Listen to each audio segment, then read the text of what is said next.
ही order मला माझ्या आईच्या कामावरून आलेली. त्यांनी मला कॉल केलेला की माझ्या मुलीचा बड्डे आहे आणि मला चॉकलेट स्ट्रॉबेरी केक हवा आहे. तर मी म्हटलं रिअल स्ट्रॉबेरी? तर बोलले हां. आणि हा केक मी ना कधीच नव्हता बनवलेला, मी फर्स्ट टाईम बनवते. तर मला काहीच नव्हतं माहीत की काय कसं बनवायचं. तर मी माझे जे लिस्टमध्ये जे फ्लेवर आहे ट्रफल वगैरे आणि त्याच्यामध्ये थोडं स्ट्रॉबेरी वगैरे मिक्स केलं आणि मी जेव्हा थोडंसं टेस्ट केलं ना तर खरंच खूप सुंदर होतं. आणि त्याची फिलिंग मी भरभरून स्ट्रॉबेरी टाकलेली आणि वरची जी गार्निशिंग होती ती पण मी पूर्ण स्ट्रॉबेरीने करून घेतलेली आणि खरंच खूप सुंदर होता हा केक. आणि ह्याचा जो फायनल लुक तुम्ही जेव्हा बघाल ना तो पण खूप सुंदर आहे, आवडेल तुम्हाला. आणि तुम्हाला कोणाकोणाला जास्त स्ट्रॉबेरी आवडतं तर मला नक्की कमेंट करून सांगा. आणि तुम्ही कशा पद्धतीने स्ट्रॉबेरी केक बनवतात तर तेही मला सांगा.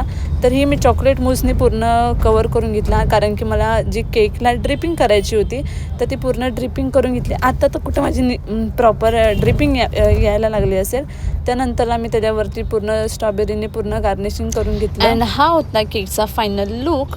आणि केकचं वजन मला हाफ KGची ऑर्डर होती आणि हा इथे 800 ग्राम बनून गेलेला कारण की पूर्ण हेवी चॉकलेट होतं तर जास्त वजन जाणं साहजिक होतं.